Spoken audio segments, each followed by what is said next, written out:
Magandang hapon, narito po ang latest sa daigdig ng palakasan. Pinapaboran pa rin po ng mga odds maker si Manny Pacquiao sa rematch kontra Timothy Bradley. Ito'y kahit pa dumanas ng split decision loss ang Pinoy ring idol sa unang enkwentro kontra American rival noong 2012. Ang kabuang detalye, ihahatid ni Miss Cristabel de Leon.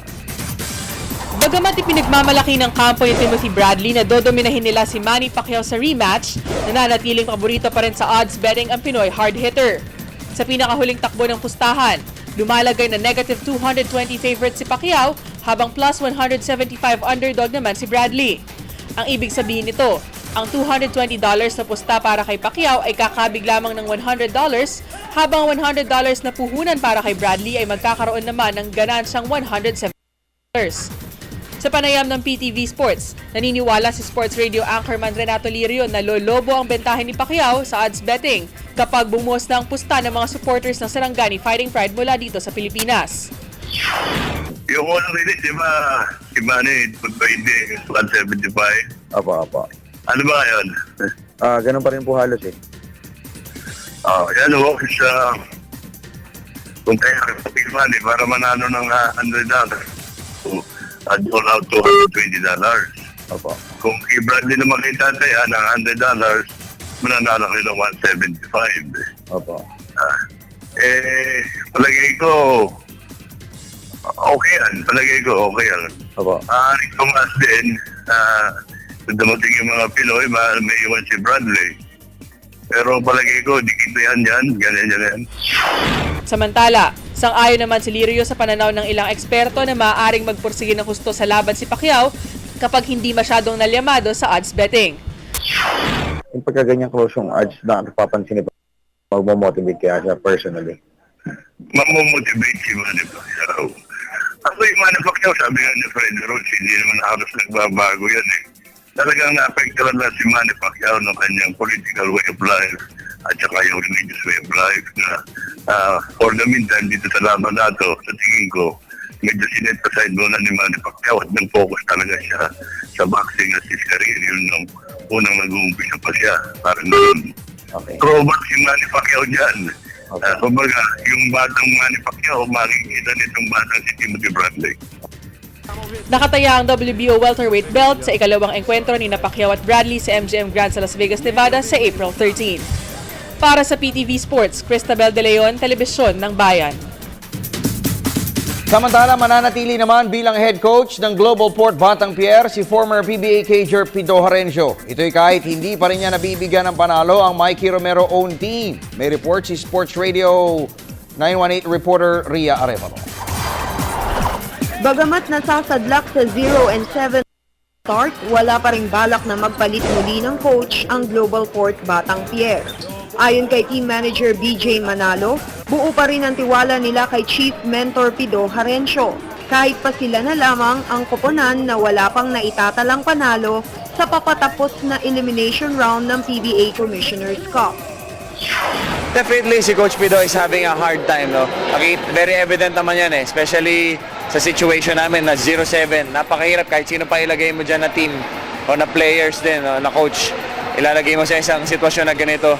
Sa tingin ko, he's learning. The players are also learning from him. Samantala, walang maibigay na tugon naman si Manalo sa tanong kung anong immediate solution ang nakikita niyang pwedeng magsalba sa imahe ng Mikey Romero franchise na dating namamayagpag sa binuwag ng Philippine Basketball League o PBL. I think this is part of the process. Taking into consideration that we have a new coach, we have a new set of players. So I think namin siguro malaman kung nasa na kami doon sa point and kung saan kami papunta.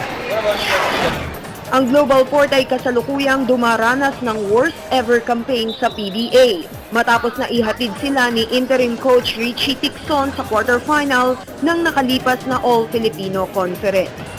Para sa PTV Sports, Ria Arevalo, Sports Radio 918. Samantala, patuloy naman pong dumadanas ng popularidad o tumataas ang popularidad ng Zumba. Bagay na ginagamit pa ang fitness regimen kamakailan ng ilan sa mga proponents nito sa bansa. Alamin natin kung gaano na po talaga ka-in ang Zumba sa report na ito ni Miss Nicole Ramos.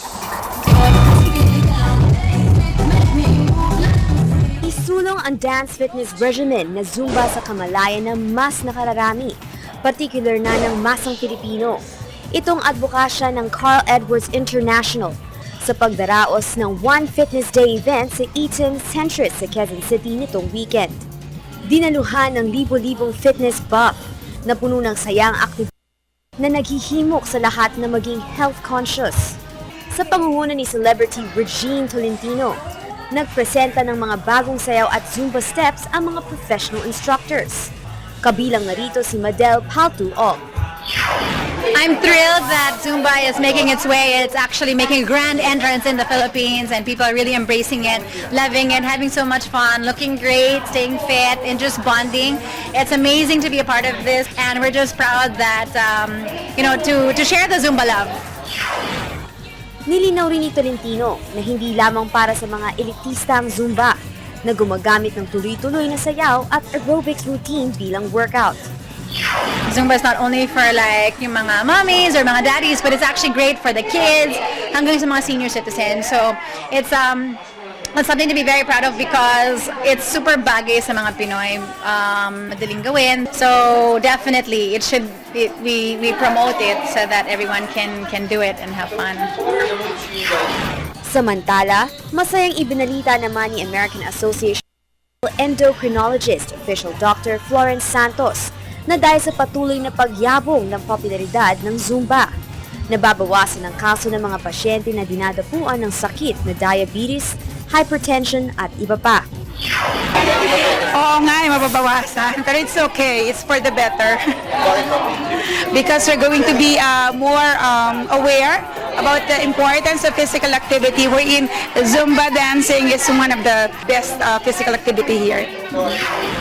At dahil naging matagumpay ang One Fitness Day, nangako ang mga organizers na babalangkasin na nila ang plano para sa susunod na staging ng event. Para sa PTV Sports, Nicole Ramos, Telebisyon ng Bayan. At yan po muna ang mga latest sa daigdig ng palakasan. Kung kayo po yung nabitin, tumutok sa amin mamayang alas 5 ng hapon sa PTV Sports. Ako po ang Unicorn Snowball.